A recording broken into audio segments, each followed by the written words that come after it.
All right, the meeting is live. Okay, thanks very much, Taylor. Appreciate all your efforts and work on these meetings for all of us. Good evening, everybody, and thank you for your great attendance tonight in our meeting to discuss the bond proposal for the proposed Danbury Career Academy. Just as a point of interest for most folks, when I took over office here in December, the Career Academy project was moving forward, and I had thought at the time that it would be best to appoint somebody who has extreme intimate knowledge of the Career Academy as a chair of a committee that has to do with this bond and acquiring the monies so that we can buy the property and outfit a school over at the summit. And so there was no better person that I could think of to ask to chair this committee, other than at the time I asked him, he was Mark Boughton, and now it's Commissioner Boughton with the state of Connecticut. And so at this time, I'm going to turn the meeting over to Commissioner Boughton to start, and then we can work through some of the department heads that are here. And then we can probably go into a question and answer session for any questions that you may have as we proceed through this meeting. So Commissioner Boughton, the floor is yours, sir.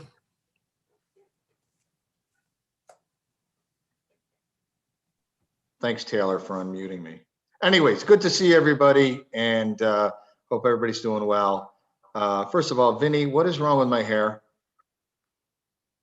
Okay, fine. All right, so I'm going to just take a few minutes and give you some background to this project. Some of you probably, most of you are familiar, but I think it's always helpful to kind of do a reset as to where we are and how we got here. About 10 years ago, it's been that long now, Dr. Sal and I began talking about the concept of creating, first of all, of dividing up the high school. We saw the high school was starting to get to numbers that were not sustainable. There has been a number of different studies, demographic studies going that show the numbers continue to rise.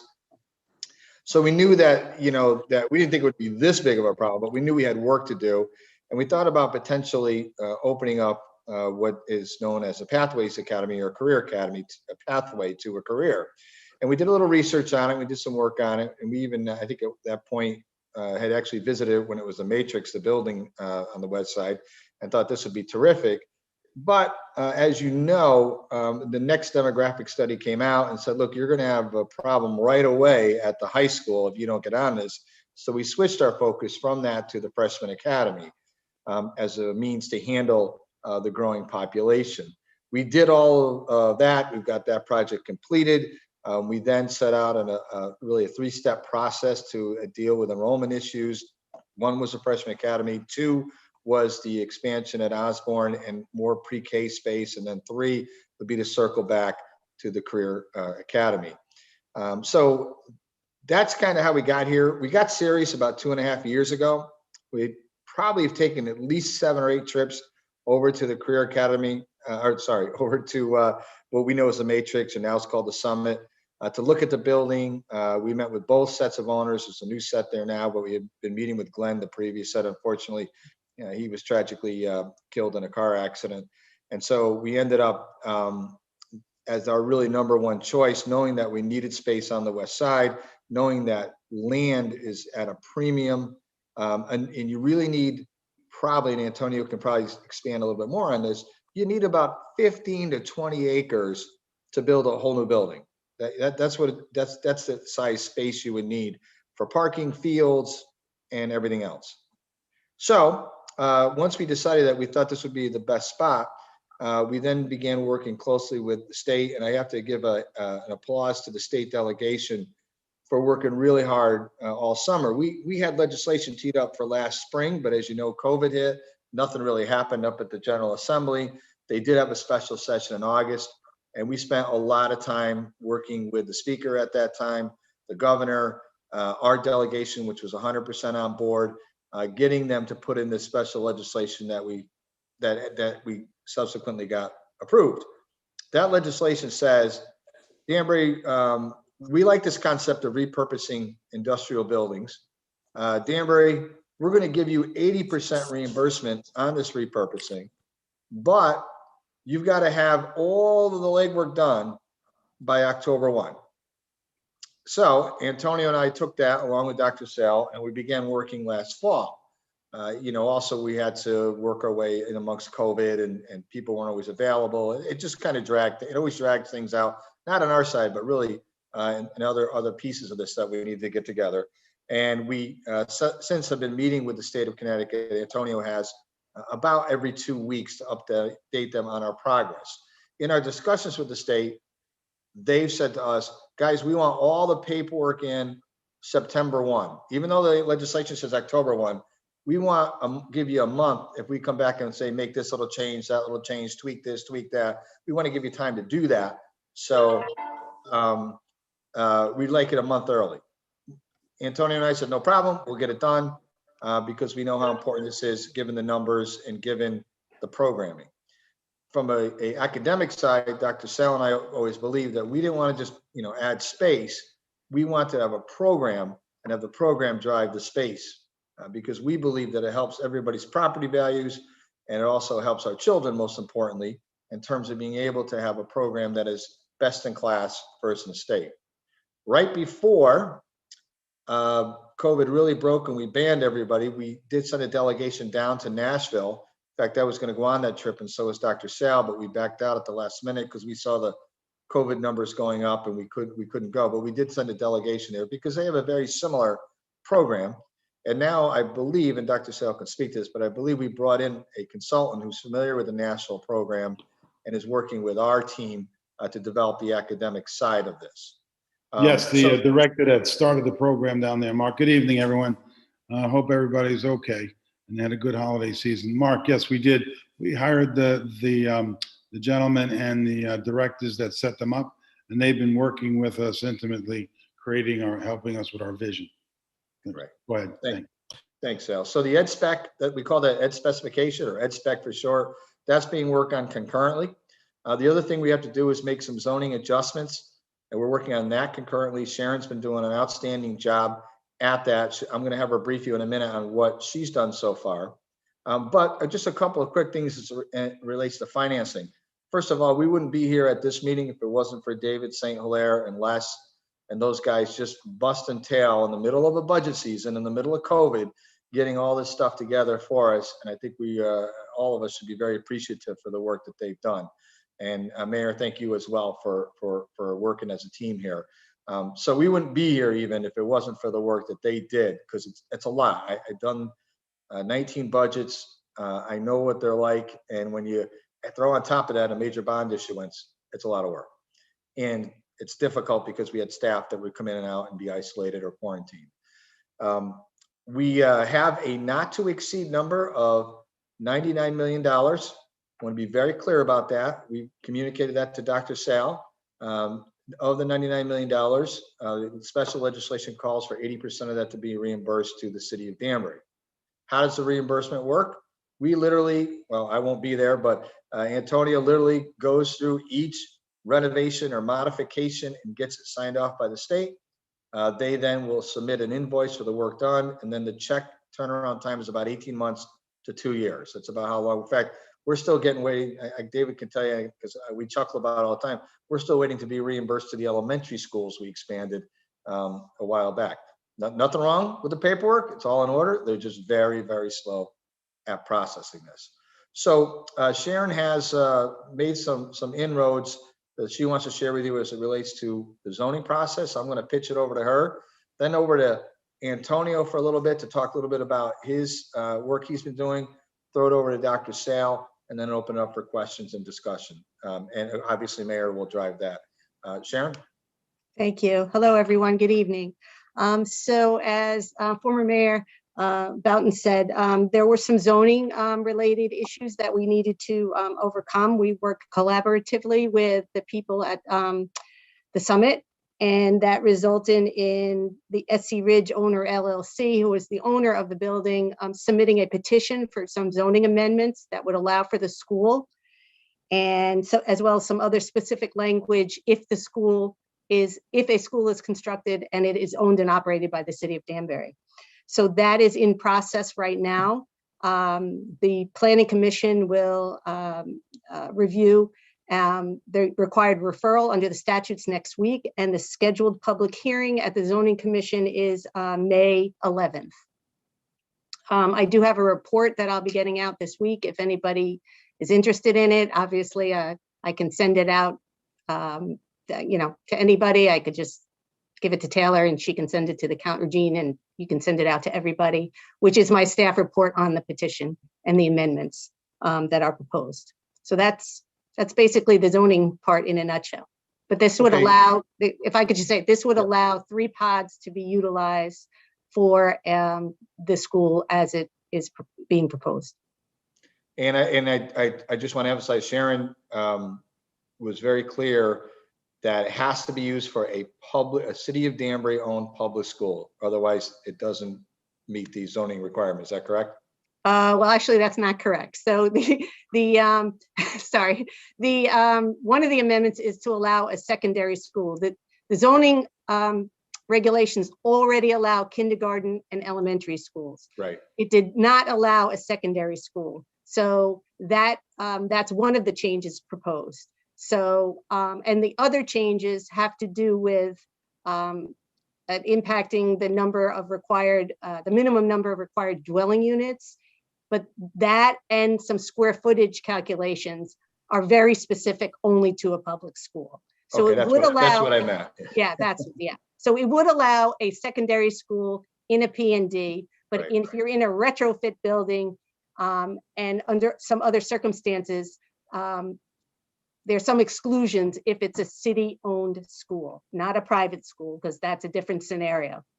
Right. And a city-owned school, if a school were located there, they have indicated that they'll be cutting down the amount of residential units. Is that correct? That's correct. That's correct. So I think their approval was roughly 400, and they don't have an exact number because it all depends on how everything lays out, but they would be cutting that in half.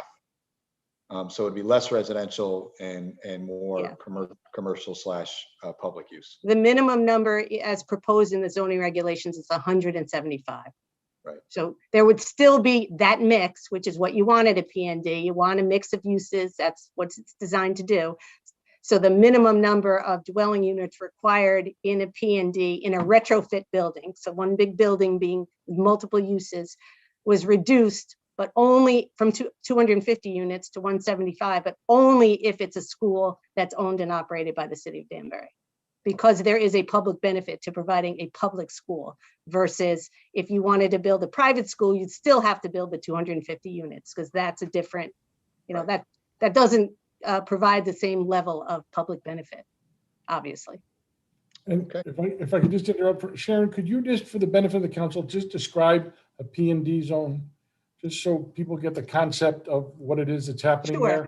Sure. It's a floating district in the City of Danbury and our zoning regulations. So you need a minimum number acreage to be designated. You get rezoned to the planned neighborhood development zone. And that zone was developed to provide a mix of uses. And so there's flexibility in the design regulations, but there has to contain a mix of uses. And there's some FAR requirements, floor area ratio requirements in terms of square footage and dwelling unit requirements. So there are only 2 P&Ds in the city. One is at the reserve, which is the 545 acres. And then at the Summit building was rezoned from IL-40 to industrial to P&D last summer. So there are only 2 areas of the city that are currently zoned planned neighborhood development. Right. Perfect, great, thank you. And Commissioner, could you just for the benefit of the council, a lot of the council had heard 93 million and this bond wound up being 99 million. Could you just explain to them about the reimbursement on the 93 million and then where the 99 million came from so they have an understanding of that? Yeah, so, and David, feel free to kick in if you want, if I butcher this. Basically, the legislation that was passed at the General Assembly says 93 million. However, when you issue notes, there are 2 things that are in there that are not necessarily accounted for in the 93 million. That is issuance cost and interest. So those, David and I, we actually got, I wouldn't say an argument, but we had a pretty good discussion, because we used to both refer to it as issuance, but that got people confused because we meant interest and issuance, but it's too hard to say that. So we just said issuance costs, and everybody got all confused at one of our last meetings. So bottom line is that the extra 6 million covers issuance and interest. And you already authorized expenditure for some soft costs for Antonio to be able to bring on an architect and things like that. Those expenditures can be reimbursed. It'll depend. They may only be reimbursed at 62%, but we'll still be subject to some reimbursement there as well, just not the full 80%. So that's where we are right now. But that was really just us cross-talking, and I own that one early on. Yeah. Okay. Thank you, sir. Okay, Antonio, do you want to kind of brief us on where you are with the state? Sure. So we meet with the state every other week. This is a very unique project in so many different elements, educationally, the way that it's going to be constructed, and the most unique is the way the grant process is going to work on this project. Never really been done before. So we have the special legislation that provides guidance, but unfortunately doesn't really lay out every aspect of what we need to do. So we figured the best thing to do was to work with the state, and every other week we talk about our process, which we're literally developing with the state on the fly, and it's being very well documented. We have meeting minutes, and the hope here is at some point other communities are going to be able to utilize this format of doing school construction. So this is basically, what do we say, serial number 1. It's going to be the first one ever done in the state of Connecticut, with the state being a partner in it. So having said that, I think the progress that we've made with the state in the last couple of months is we've got some really good timelines laid out with them regarding when they want different types of materials. You just heard the previous mayor say that although the deadline in the legislation package talks of October 1st, they've made it very clear to us that they want the application in by September.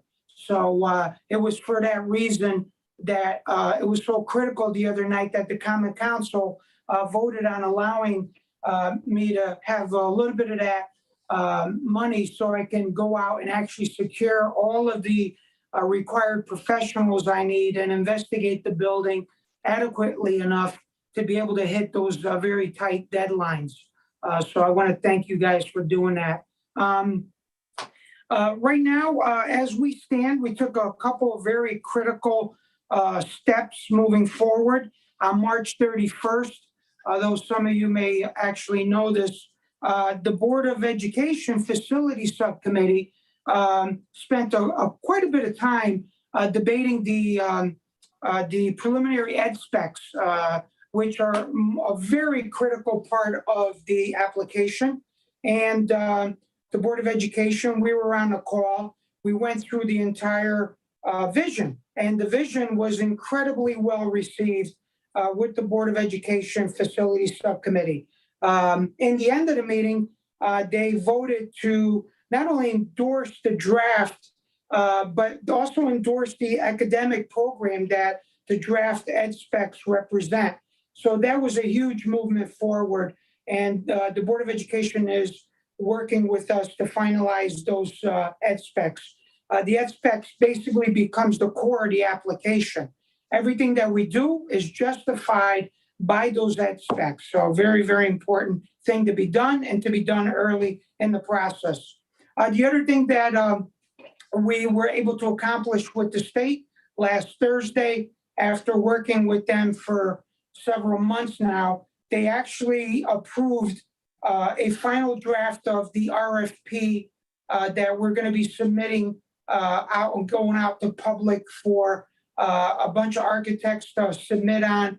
And that draft RFP was so critical because it really defines what we're doing here and the uniqueness of this procurement process that the state is a partner with us on.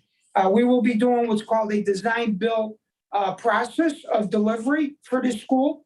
Although I've done it several times, we're actually doing it with the sewage treatment plant, and it served to show that we've generated some tremendous savings by utilizing that delivery process. So this is the first time the state has ever used it, and they really wanted to know how it works. What are some of the checks and balances, which we went over, and they were incredibly delighted to see what typically is a 5 or 6 page RFP. Dan, what this turned out to be, is it over 20 pages? Yeah. It's huge. But very well documented. And I think other than that, I did set with those accomplishments at hand, I did set a comprehensive, what I call a master project schedule. And I don't know if, Mr. Chairman, you would like me to go through any of that, or Mr. Mayor, if you want me to go through those highlights, I can do that. I don't know how much time everybody has to speak here. Thanks, Antonio. I think for time purposes, we can just see if there's questions related. You could probably just use the timeline and those answers from questions that we may generate from the meeting here tonight.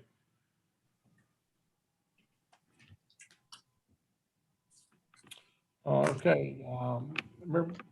Yeah, I just, Mayor Joe, if I could just say something. One thing I just want to mention to the council, and I've gotten this question a lot. Dave and I have done, oh gosh, probably a dozen bond issuances over the years. There are dual tracks going on here. So if I was in your chair, I would say, well, what happens if the zoning commission says no? What do we do then? We don't have to borrow the money. This is just simply permission to borrow the money. If for some reason, which there's been bipartisan support of this really on both sides of the aisle and all the commissions, but let's just say for some reason it didn't happen, then we just wouldn't borrow the money. So just understand, this doesn't lock your hands. It simply gives you permission to go out and to do these things to effectuate this building. So that's just something to always keep in your mind. That way you won't get hung up a lot on the what ifs of this has, because there are a lot of moving pieces back and forth. And to that end, it's a great segue to Mr. St. Hilaire. I didn't know if you wanted to talk at all about where we are on bonded indebtedness and what 80% would mean in terms of the reimbursement compared to what our normal reimbursement is. Sure. Thank you, Commissioner.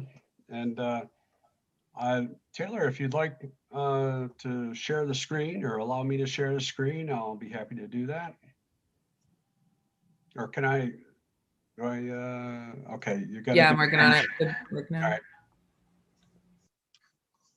Well, as it's been mentioned a few times, there's a lot happening all at once here. And the good thing is everybody involved in this process has done this many, many times. The only thing different is that we're in the middle of COVID, and but experience is on our side. We've done this a tremendous number of times. We're working with people that we've worked with before.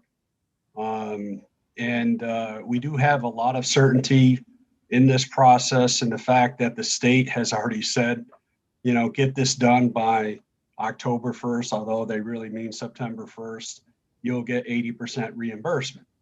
That is comforting to know, because we don't always have that certainty. In fact, it's quite rare that we do going into this process. So that's one thing we do have going into this process.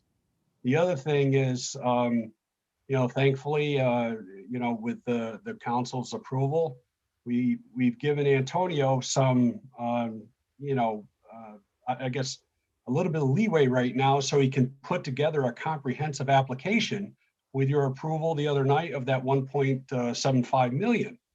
And we're on such a tight time frame, he really needed to have those funds to get moving. Thank you for providing that. That's going to give him the resources that he needs to go out and get the experts to put the package together so we can meet that time frame. Now let's, do I have the ability to share a screen? I do, thank you. All right, so I filibustered that enough. Let's share my screen.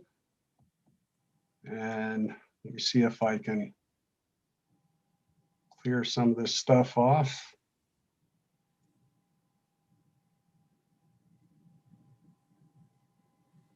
All right. I got too much stuff on here. Bear with me a moment, please.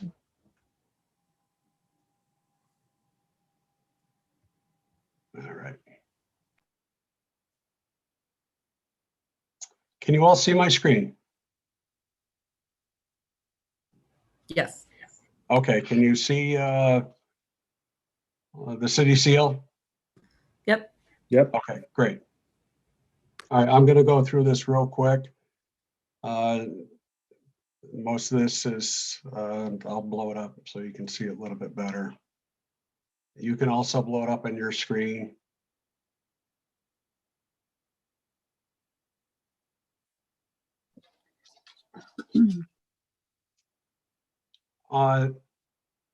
This is just the table that is really the root of all the graphs I'm going to show you in a second. I'm just going to show you a few of them.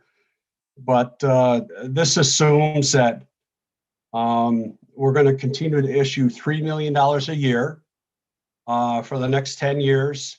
And everything is going to be issued over the next 10 years that we have authorized, including the 99 million. Now, keep in mind, we're going to get reimbursed by the state 80% of the 99 million. So that nets to about 24 million. As there's always some costs that are ineligible. But at the end of the day, we have a table here that shows what's our current without the Danbury Career Academy, and what's with it. So that's what this table shows.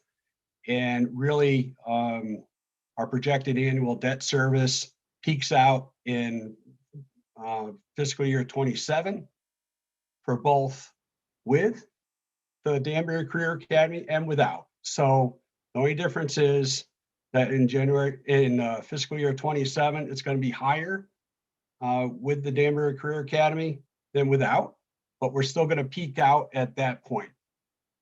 Our debt service as a percent of expenditures is going to peak out at 7.35, and the for both of them at 7.47 for the Danbury Career Academy.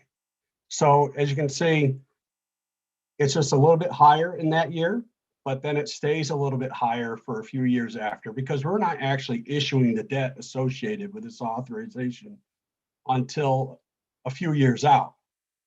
The first several years are going to be, we're going to borrow money, and this is what the Commissioner Boughton was talking about with the cost of issuance, and we're going to use that temporary interest as part of that 99 million. And that's what we typically do. There's nothing unusual with that. And that's that interest is used until we, we'll apply that against the 99 million. And then when we go out for permanent financing, that's what you see in your general fund. And so that's not going to happen until probably 5 years out, until we, 4 or 5 years out. All right. So this is what it looks like. I'm going to shrink this down a little bit.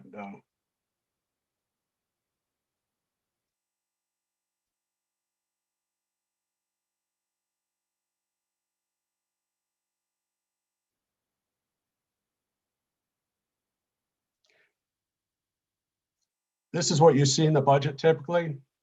The top this is the debt service ratios in relation to our policy. The top, we can't go above 10% as far as the debt service as a percent of expenditures. And the light blue line, that's with the Danbury Career Academy. And the green line, the lower line right here, that is without the Career Academy. So you can see they filed a similar trend, just one is a little bit higher than the other. And it starts, they really start breaking away a little bit in 27. And the graph below it, that is debt service as a percent of assessed valuation. And our highest year is really the first year because it looks at your total outstanding debt. And we're about 2.97 in the first year. That's with all debt assumed over the next 10 years. And then it drops down over the next 10 years and, pretty significantly.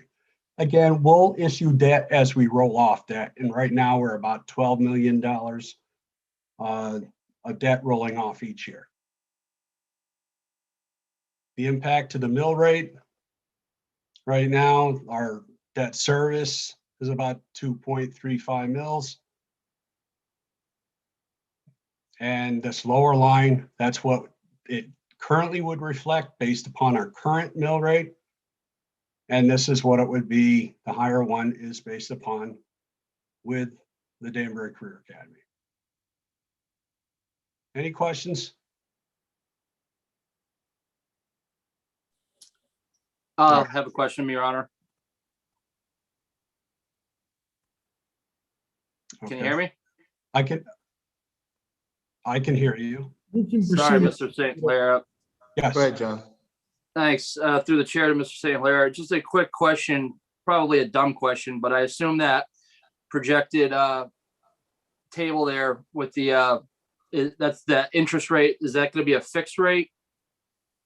The interest rate changes over time. So I projected a gradual increase in interest rates. Okay. All right.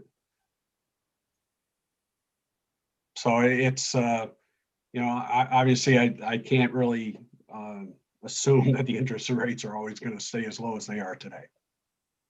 Yeah, no, I definitely know that. I just wanted to be, know if we're fixed or not. Thank you.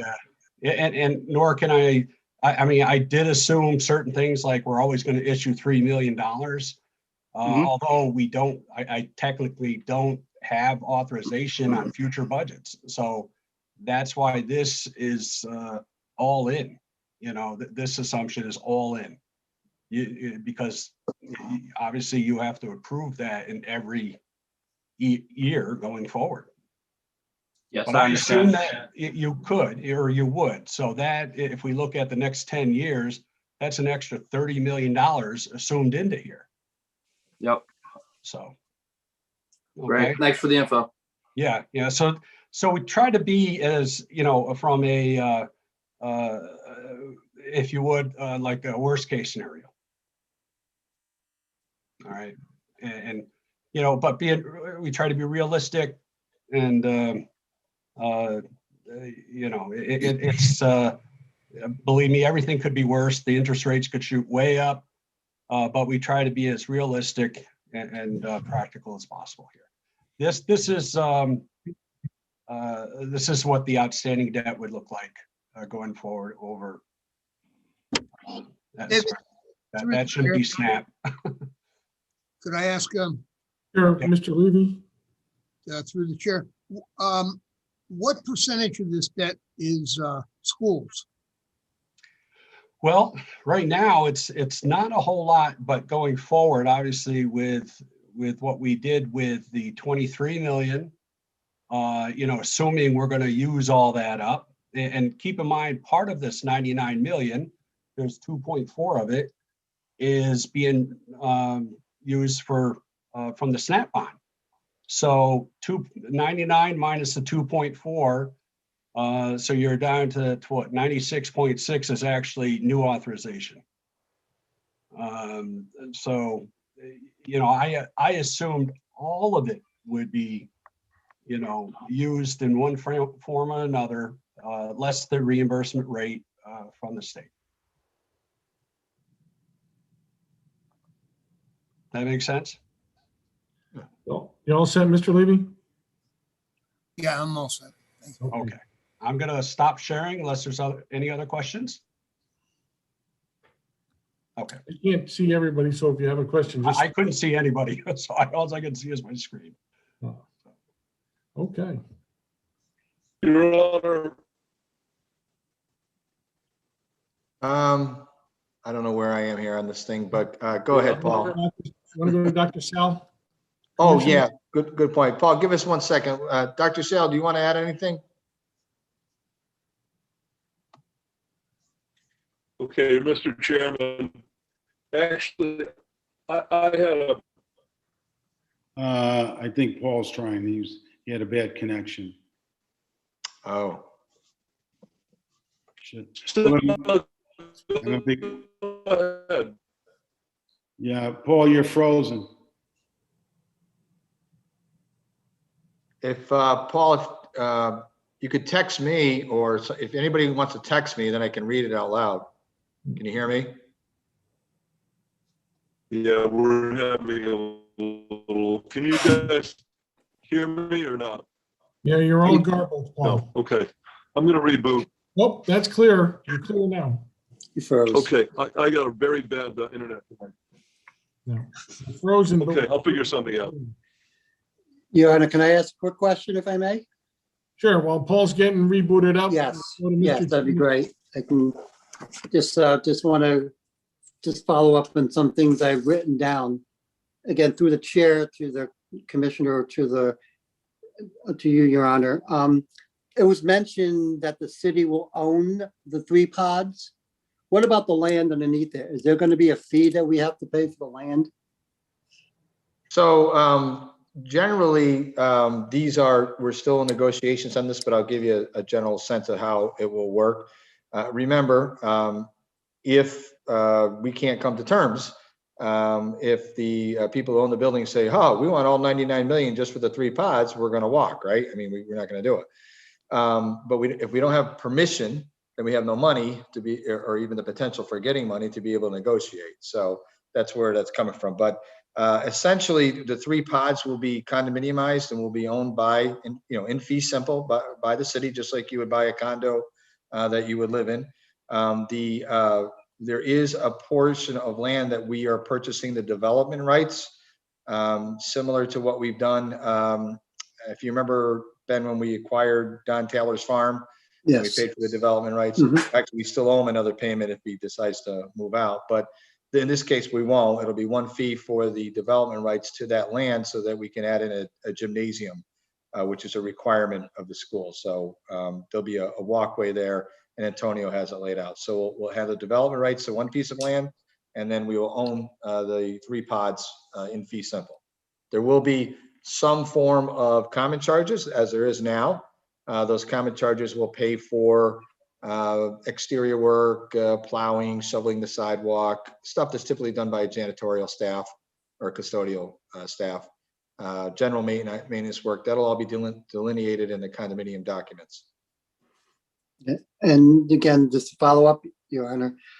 Now, I know regarding a few months back, we passed another ordinance regarding the $500,000 a year that we get from them. Would this be affected by that at all?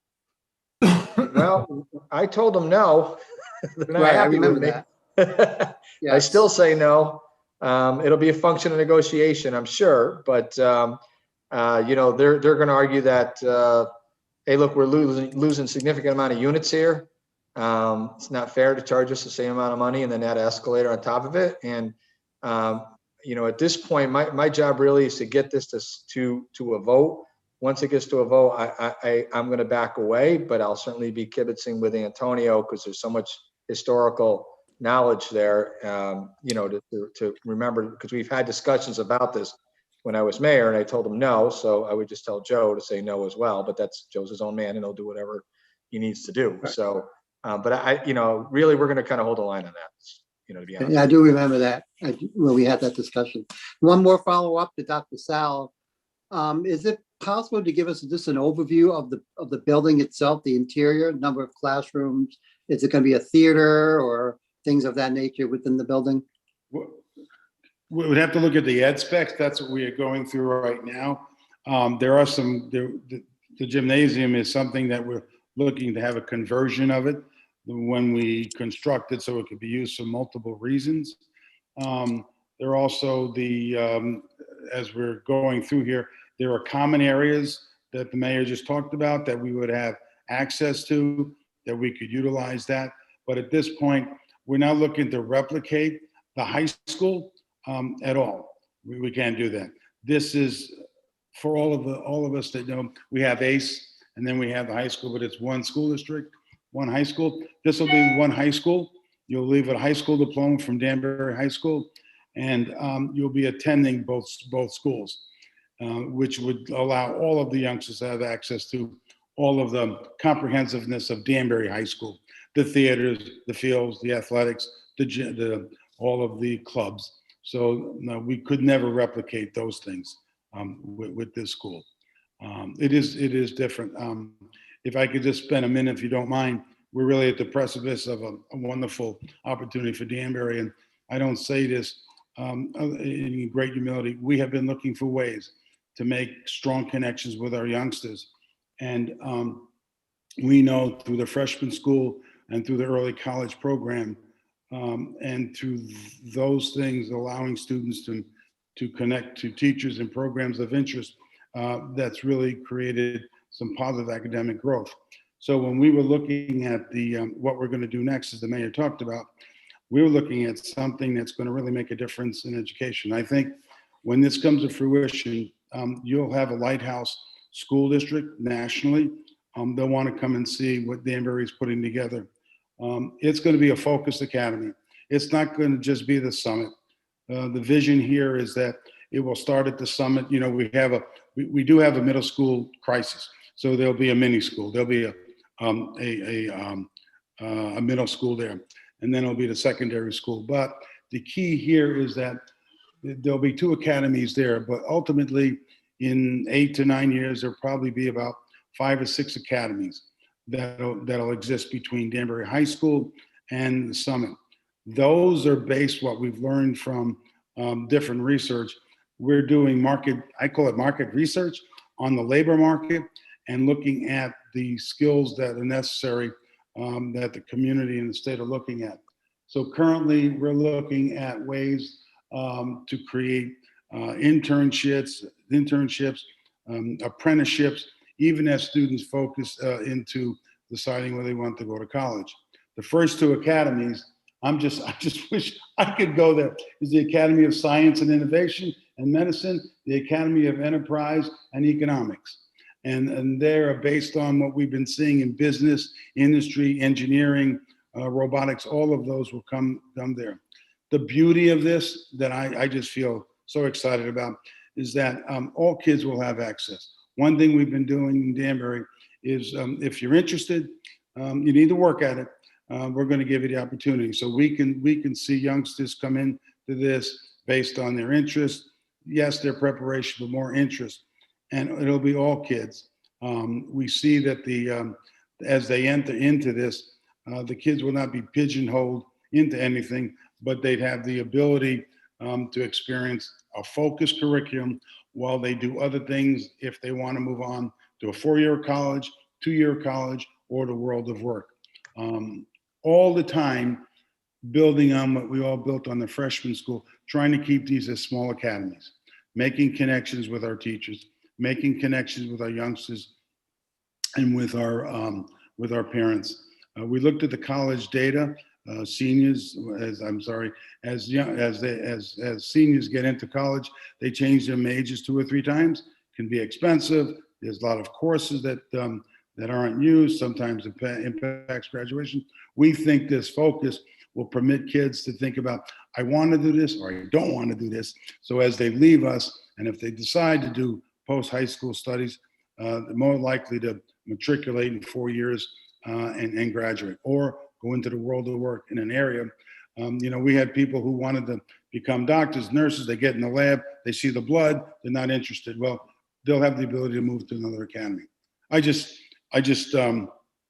Well, I'm retiring, but I'll be back to look at the place because it will be one exciting place The people that are helping us are from Nashville. They're going around the country working with various districts, and we are fortunate to get them, and they're helping us mold what our experiences are going to look like.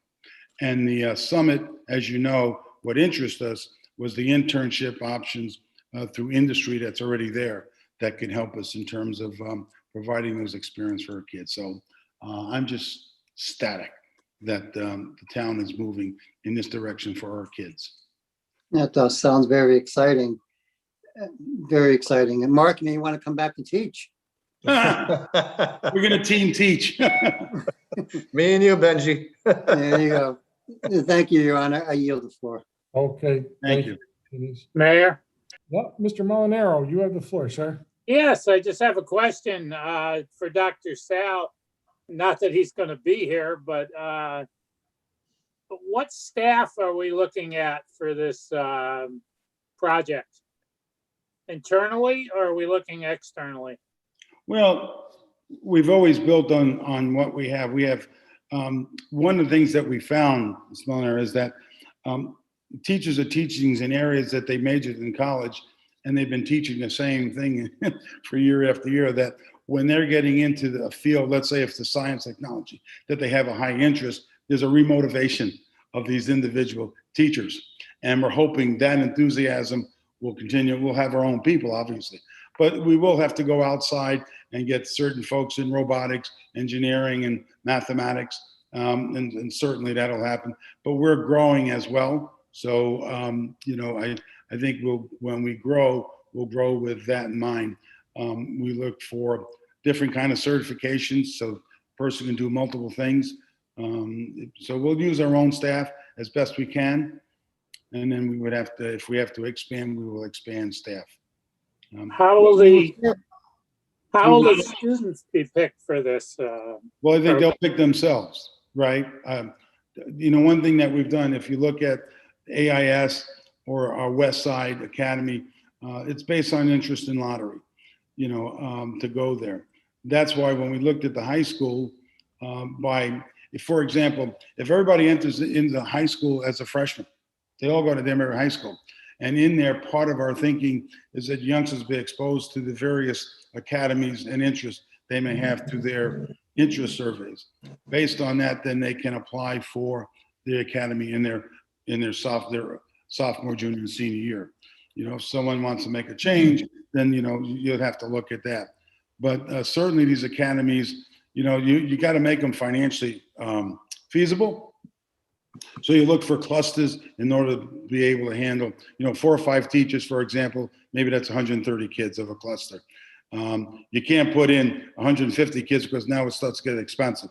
But if you might be able to do 300 kids, if there's a big interest, so you can expand the academy. So, as you go through here, that's what we're learning from the national study we're doing. Some academies start and then they just wean away and they create new academies. Some are smaller, some are larger based on interest. So kids should have a choice. The idea is to get youngsters in, not out. So that'll be some growing pains. I think the board is committed to that. I know my staff is committed to that. I think the board will look for a superintendent that has a vision much like that. I'm hoping. Okay, thanks. Okay. Thank you. Mr. Mayor? Mr. Rotolo, how is your connection now? Did you still have a question? Yes, I do, Your Honor. I have Well, let's take a advantage of question. your good connection. Yeah, am I here? Can you hear me? Yep, you're here. Okay, great. All right, while Sharon's presentation is still in my mind, her brief presentation, I'd like her to clarify the issue about private schools. There's been a lot of interest in private schools in the Danbury area, charter schools in particular. And I'm not quite sure if this zone change would allow a charter school as long as there was a minimum of 250 apartments, or it would not allow a charter school or a private school. So if she could speak to that. And then the second part, and I'm going to just back away because the connection is not getting any better. The second part, and I was able to sit down with Antonio and go over this for the benefit of the council, the pods themselves are an unusual shape for a school. Normally a school would be long and narrow with a center hallway and classrooms on either side, they'd all have the availability of windows. The pod is essentially circular. I get that the sides are squared off, but it's essentially circular in shape, with a large floor space. So the idea would be, I'm guessing, to have classrooms along the outside so they would have windows, but that leaves a lot of floor space in the middle for whatever, center stairwells, mechanicals, and things like that. The tremendous amount of space in the middle of these pods that will not be able to get used for classrooms, assuming classrooms would have windows. And, we're leasing, I don't know how many 250,000 square feet, 700,000 square feet.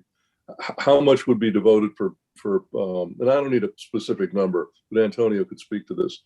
How much would be devoted to classroom space and how much to non-classroom, bathrooms, mechanicals, emergency exits and things like that. And then finally, we've never had a school with so many floors.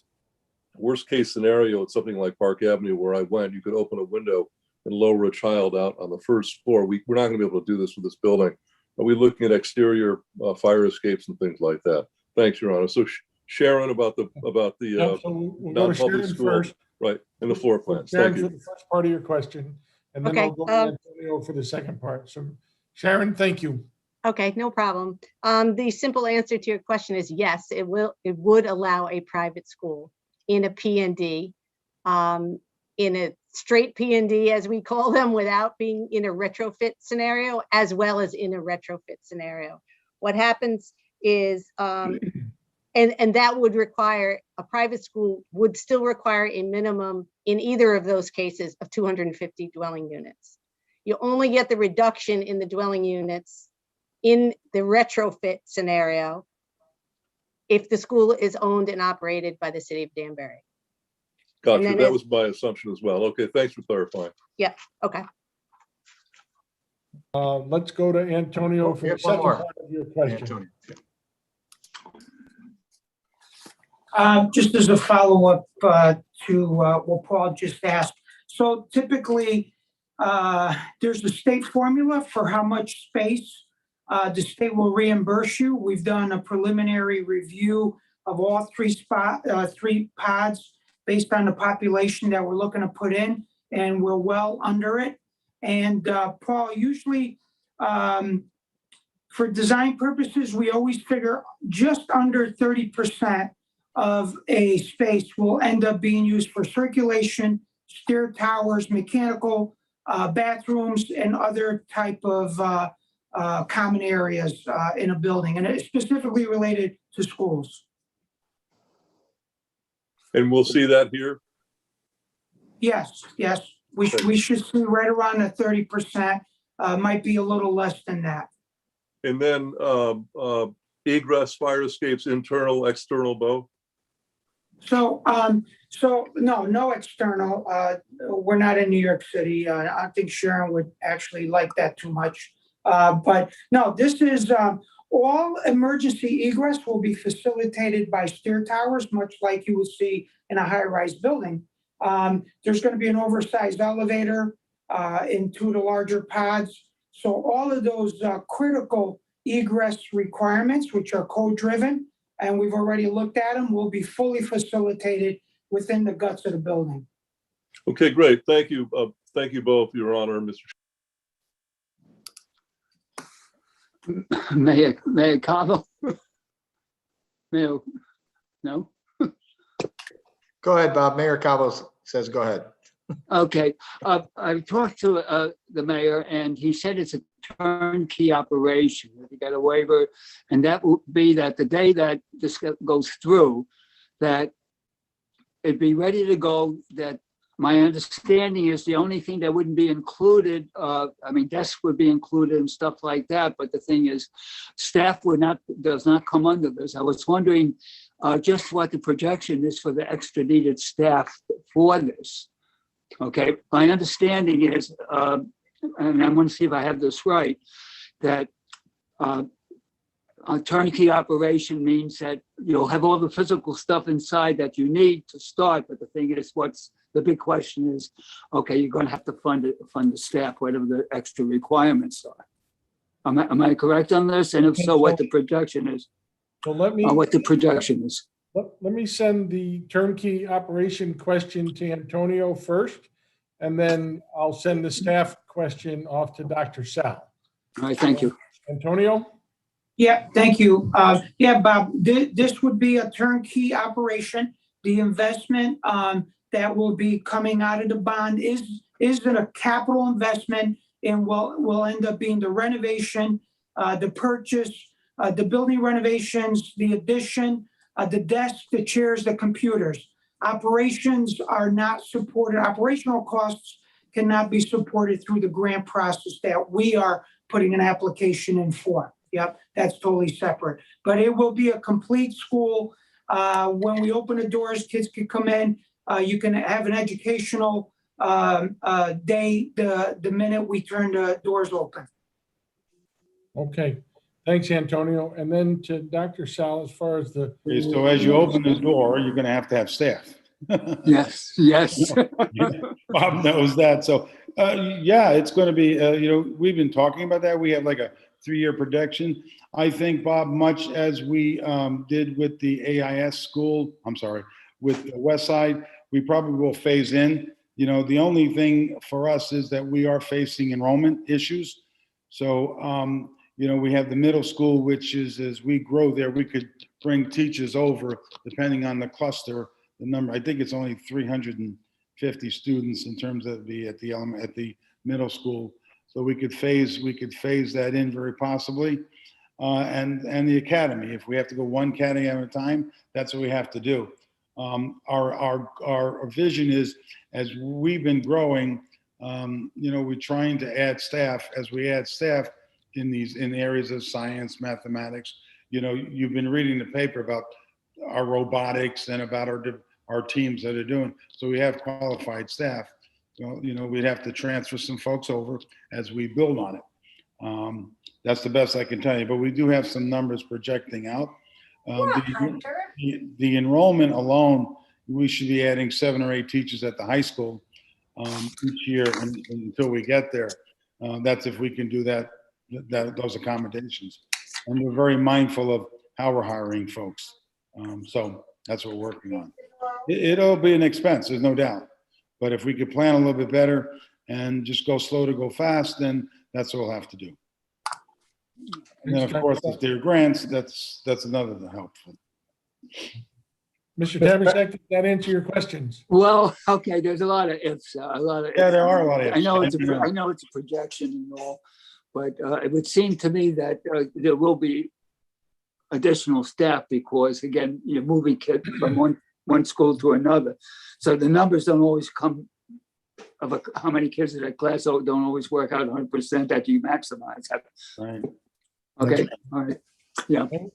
And we are building another school, Mr. Tabersack, so. Oh, no, to me, this is a great idea. Okay, all right. Are you all set? Yes, thank you. Great. Who next? Mr. Mayor. Mr. Perkins. Thank you, Your Honor. Through you to Mr. Passerella. A couple councilmen asked the question already. Still haven't really got much of an answer. Just trying to get a handle on what we are forecasting these staffing costs to be, because we know we have to layer in teachers. We also have to bring in other types of administrators, counselors, and the like. We still haven't even got in close to any kind of estimate on the numbers. I mean, I know there's a formula. I could probably go look it up if I had a couple of minutes that would determine the number of students and teachers, also the number of administrators. But I still would like to get a better idea of what we're going to be looking at as far as cost when this whole thing is up and running full speed. So if I could, Mr. Perkins, just jump in real quick. So what I want to try to express to everybody tonight, and we've said it a couple of times, this is a very multifaceted, multi-piece program. And so this is really technically the first part of this program. And so there are other issues that are working concurrently. The Board of Ed is working on a curriculum plan, and they're working on those issues that come with that curriculum plan. And I think included in that would probably be what staff would look like in this building. But really, this this group tonight and this bond really I want to try to keep it a little tighter, a little closer to the bond money to acquire the building and to fit it out to be a school. And I appreciate your question. I appreciate where you're going, what you're getting at, but I think we're going way ahead of where we are at the moment. And, you know, this whole thing could fall apart in negotiations. It could fall apart in zoning. We're really here to talk about the purchase, the borrowing of the money so that we can facilitate the purchase. And I think the harder, faster numbers will come. I mean, we all know that there's going to be a commitment to this building and fitting it out to a school, that there'll be a commitment for teachers and staff as we move down the road. And I think that'll all fall into place as we go. But if we can, just for the sake of time tonight, if we can just keep it a little tighter, I'll ask Dr. Sal if he has any idea to give you better numbers, but he just may not at this point. And so, I mean, what we do know is that we're going to have to run the places, and we know, you know, as Mr. Perkins says, there are numbers in terms of opening a school, and they run about just administration, secretaries, custodians, all of that runs around $600,000-700,000.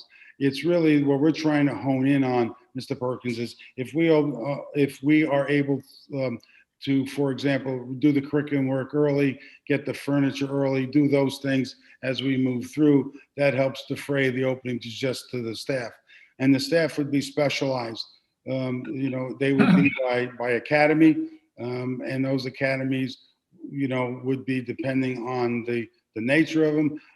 No, you're an educator and realize the same thing I do. When you get degrees in robotics, engineering, and physics, you don't get first-year teachers. They're much more expensive. So, you know, saying you put 10 teachers in at 70,000, at 700,000 doesn't work. So right now we're looking at what's it going to do to open up the middle school, and then if we create these 2 academies, have an idea of what kind of staffing we would have to do to give you a better idea as we move through here. That's where we basically are at. And we know opening it up, you couldn't open up everything at the same time. We had that at Westside. So, you know, we'd have to go slowly with that and handle our middle school and then maybe 1 academy. Open that up and move to a 2nd academy. It depends on the finances. But it will be expensive. But it is another campus. There is busing involved. There's all of that involved. You're exactly right. There is, and this makes for a good follow-up conversation, Dr. Yeah, Sal. and I think we'll have more, Mr. Perkins, because that's what's been keeping us at night, along with trying to open up next year 5 days a week. Yeah. Us too. That's why I'm asking. But thank you. you all said Mr. Perkins? Yes. Okay, great. Who's next? Mr. Salvatore, you have your hand up. Yeah, thank you, Mr. Mayor. This will probably be to David St. Hilaire. I'm looking at the numbers and I'm looking at the debt service, and I guess my questions to you is I'm trying to jive the differences between the SNAP 2020 bond and the debt service you're projecting for the Danbury Career Academy. Is it safe to assume that maybe you haven't used as much of the bonds as you thought you would be using for the SNAP 2020? Because it just doesn't seem like the numbers that you showed us last year and the numbers this year are adding up to each other. Are you getting more money from other sources and you're not using as much of the SNAP 2020? And I know hopefully we don't need all of the $99 million, but I'm just curious as to the debt service. Yes, thank you, Councilman. Really the difference between last year and this year is that you know, there are new assumptions are built in, of course. You know, we have a better idea of how much we're going to get reimbursed. Some of those assumptions last year, you know, I didn't know if I was going to get a certain amount of reimbursements that I now know that I am. But basically, the big difference is the inclusion of the Danbury Academy. That's really the big difference. There are certain other differences. Timing, we spread it out differently than we did last year over the course of the 10 years. So that's probably what you're seeing in large part. you know, because I try to spread it out based upon our budget. And what you're not seeing in this projection is, and you'll see it next year, because we're going to go out for a bond refunding next month. I did not incorporate that at all into this. So I didn't reduce this debt service at all, assuming that we save $1.5 to $2 million in interest savings as a result of our bond refunding next month.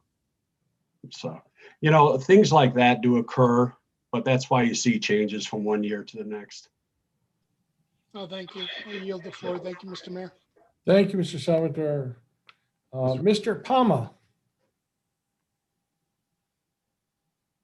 Thank you, John. Just to you to Mr. Salvatore. I see how important it is this school for Denbury, and I think this is the time that we should be able to all get together and approve this academy, because if you see by year, we're going to need more schools in Denbury. And now that the city is strong financial wise, even though we went through this tough past year, I think this is the time that to put this academy to work and make it ready for our kids. And I just wish that, you know, this would be giving a priority to Denbury teachers to be able to teach in this kind of schools before we hire other teachers, you know, outside city of Denbury. This way, they will have the benefit to live in Denbury and to teach our kids, you know, the teachers from Denbury. So I encourage everybody that I think this is the time that we all should get together and go for this great school. And remember, if we want to get better, if we want to improve, everything is going to need an investment. And to do an investment in this kind of schools is great for Denbury. Even though when around cities, surrounding cities, they hear something like this, they may be going to want to move to Denbury, because a lot of people love this kind of academies. So I think it's a great idea. It's a great asset for the city of Denbury. Even though we can see debts, but I think if we all put together things, I think we can have a great school in Denbury. Okay, thank you, Mr. Palma. And I think that Dr. Sal would probably agree when I would say that the youngsters will have a choice to go to the school. And I think teachers in the Danbury school system will probably have the same choice to go to the school if they wish to teach there, providing they have the credentials needed to meet the academy criteria. And Dr. Sal, please. No, I would agree that when we opened up AIS, that was, you know, that was interest, our teachers that are interested. And then because they know our kids, it's always better, right? And then the same thing over at Westside. But I think the only difference is at the high school is when you're offering this certification, you know, elementary is much more global in terms of K1, 2, 3, and 4, and 5 teach. But I think Mr. Palmer's right. We want to keep our own, support our own. And then if we need to look outside, that's you look out for different kind of expertise. I would agree. Okay. Great. Thanks, Dr. Sal. Oh, Mr. Palmer, you're all set? Okay, great. Thank you, Your Honor. Thank you very much. Okay, any other questions? Yes, I have a question. Mr. Buzaid, hello, sir. How are you? I'm good, thank you. I don't know who could best answer this question. You can throw it out there and we'll figure it out. The interest rate on the bonds on these types of deals, is there some kind of a provision that protects us in case there's a very large unexpected surge in interest rates? Yeah, so that's a great question for our finance director, David St. Hilaire. Yeah, I mean, we work with a lot of great consultants, and I think we're fairly we get really good advice on things like that. So we will go out for more money, issue more bonds if we feel that the market is going to go, the interest rates are going to go up, or we'll maybe adjust how much we're going to go out if we feel that the market is going to go down. So we always, we look at the whole picture. Lately the market has been fairly steady, so we've been keeping it fairly steady. So we do adjust how much we issue on a year-to-year basis based upon what the interest rate market is.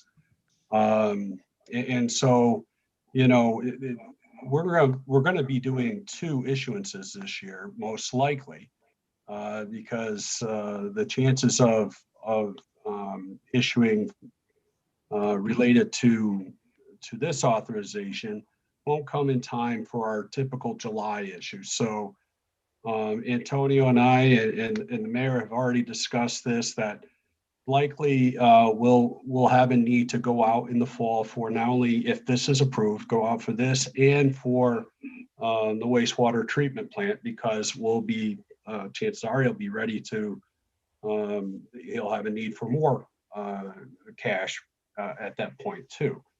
So, and we're doing that to not only serve the needs of the project itself, but the timing of the market.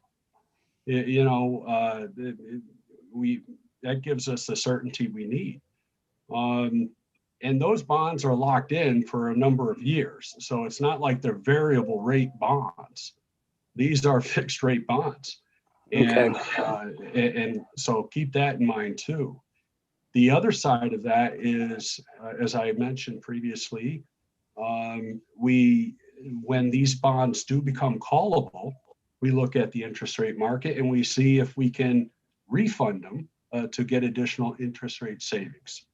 And so what we do is refund the higher interest rate bonds to get and get some interest rate and issue lower interest rate bonds. So basically we get some savings.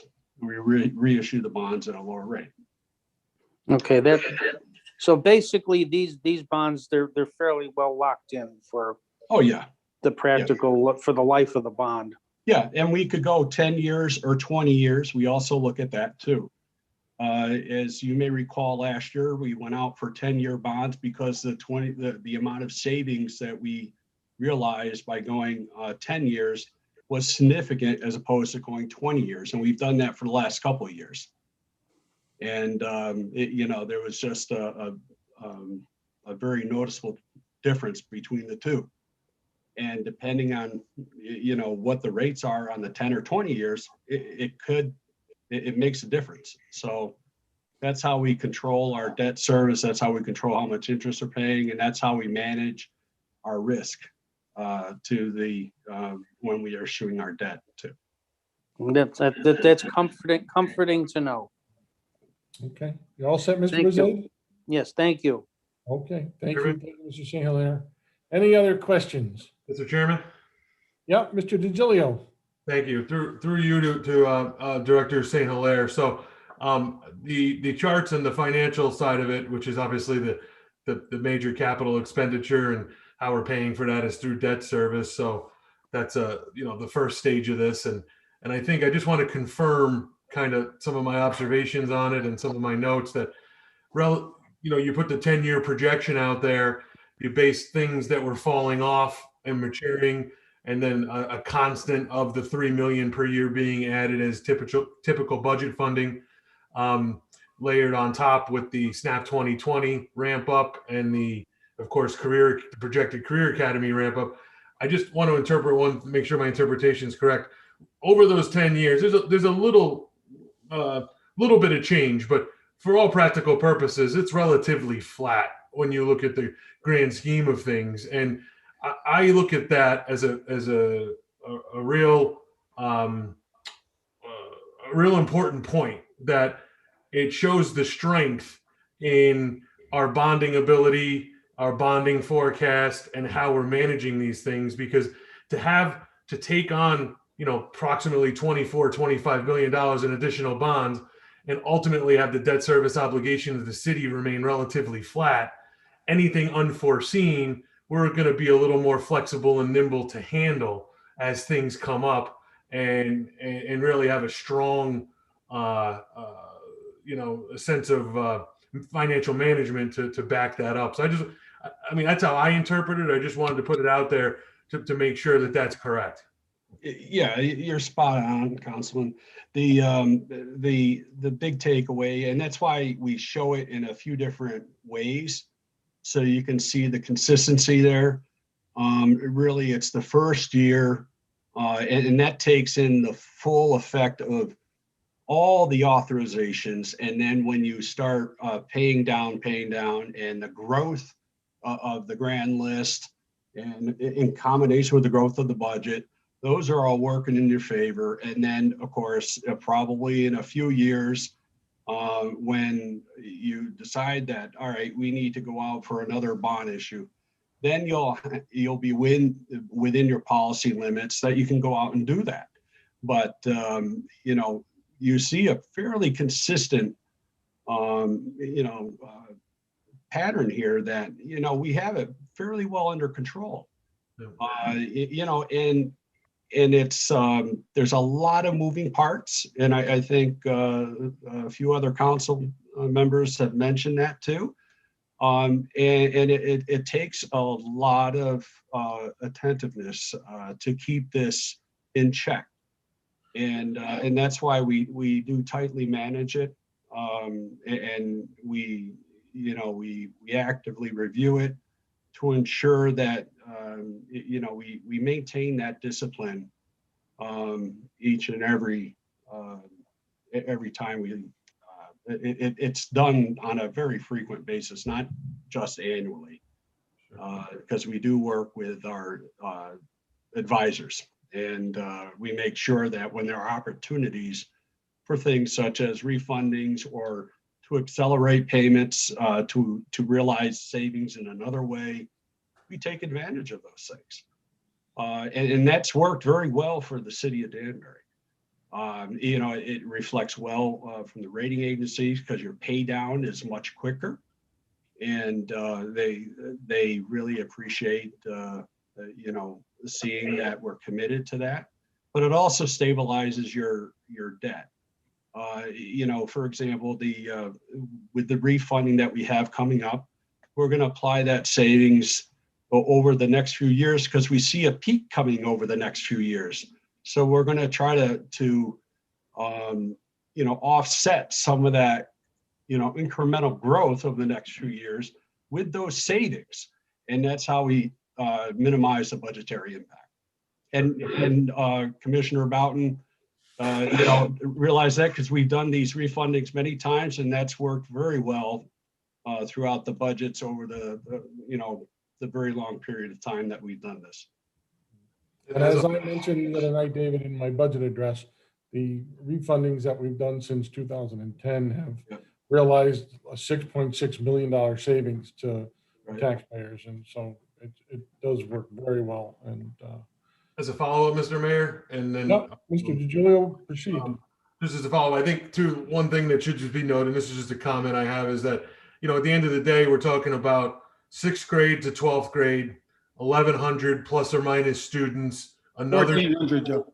I'm sorry, 1,400. 1,400. 1,400 students, an entirely new school and new model with a lot of creativity across many business units here, and basically being able to put this $100 million project into play with relatively no impact on debt service that's utilized to fund this is pretty profound. I think a lot of places would enjoy being able to spend invest $100 million and not have it change their day-to-day cash flow. So that's pretty profound. I think everybody involved should be proud of that. This doesn't happen by accident. Doesn't happen in a vacuum by any means. But thank you. Okay, it's good to have a banker on the council. Thanks, Mr. DiGiulio. Anybody else have any questions? Your Honor, Mr. It's Paul. I don't know if you can you hear me? I can't see you, but I can hear you, Paul. Go ahead. Okay, well, you don't need to see me. You're probably better off. The motion in front of the council looked at two different ways of sending this vote or approving this vote. One was to do the typical way, sending it to the voters, and the other was to do it in-house. And I don't want to steal your thunder if you were, the next part of this was going to be to discuss that. But I haven't heard any comment about that. And I think that if you weren't planning on doing it, we're not planning on it. I for one, and I think that perhaps the council would like to hear your thoughts on the two different pros and cons of the two different procedures, because we're going to have to figure out, doing this one way or the other. Thanks. Okay, thank you, Mr. Otello. I'm glad you brought that up. I was saving that portion for the end. And so what I think I'm going to do is I'm going to ask Mr. Pinter, since he's on the line with us and he's been integrally involved with this whole bond process from the beginning and through his office and David St. Hilaire's office and bond counsel, we created the option for the two avenues that we could take on this. And so I'm going to let Mr. Pinter opine on the governor's executive orders on one of the options that allows the legislative body to adopt this. And then the other one is the normal way, which would be a referendum to the voters in June. So Mr. Pinter, the floor is yours, sir. Thank you, Mr. Mayor. Hopefully everyone can hear me. The last option you mentioned, Mr. Mayor, even that is available. The typical and traditional way is that the public votes, either electors or voters, would vote in person at selected voting sites, ballot sites, typically in person.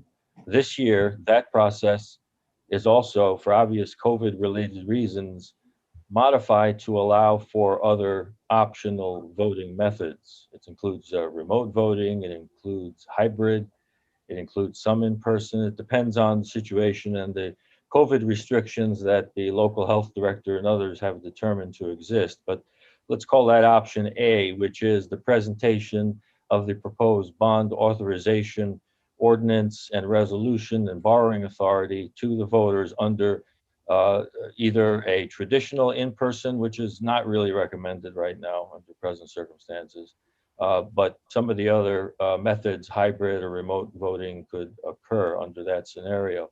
So the council has that option. The other option, I'll call it option B just for purposes of discussion. Option B is the one that's permissible and provided for by governor's executive order, which has been in place. I believe it's 7S, as in Sam. The governor last year had authorized municipalities to avail themselves of a vote by its legislative body in the case of a city, which of course Danbury is. And that vote would be by the elected representatives of the electors and voters of the city of Danbury. And by that process, the city council would vote to authorize the bond and the borrowing under that bond with all of the circumstances and conditions that have been discussed tonight. And that would be a vote of the city council to do so. So those are the two ways to go. And, each way has its advantages. The second way, option B, has its advantage in the sense that it avoids some of the logistical difficulty of either a hybrid vote or in-person vote or other types of voting, and allows for a straight vote by the representatives of the Danbury constituency as authorized by the mayor under these circumstances. Now, under that option B, as you all will recall from last year when the SNAP bond was passed using the same technique, that requires a finding of the city council, which we built into the adopting resolution. The findings of the council made clear that it was the council's feeling, and based upon not just feeling, but the council's recommendation and information and support of the proposition that in order to accomplish a borrowing, as happened in the SNAP bond last year, the $62 million bond, that it was in the highest interest of the city and its residents to be safe during the course of an issuance, or I should say not issuance, but authorization of this kind. And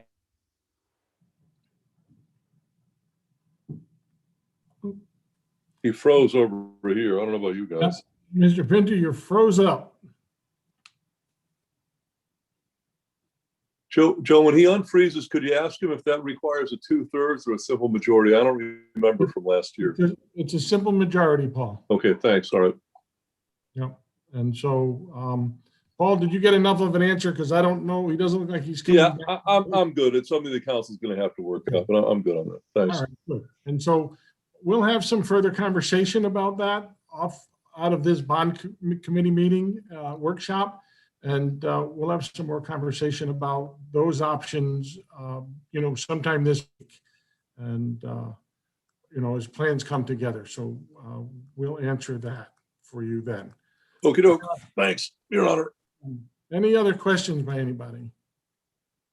Okay, seeing none, I just want to thank everybody for being here tonight. I think at one point I counted 19 council people on the line for this committee, for this bond workshop, and that's a great number. So it shows that everybody's interested in this project and this process and how it moves along. And so I want to thank Commissioner Boughton and Dean and Sharon and David and Les and other staff that are here that are on that committee for coming here tonight. Taylor for getting the meeting recorded and on YouTube. It's been a pleasure, and I look forward to working with you all. See you tomorrow at the budget workshop at 6 p.m. And so we'll see everybody tomorrow night at 6 p.m. Thanks very much for being here, and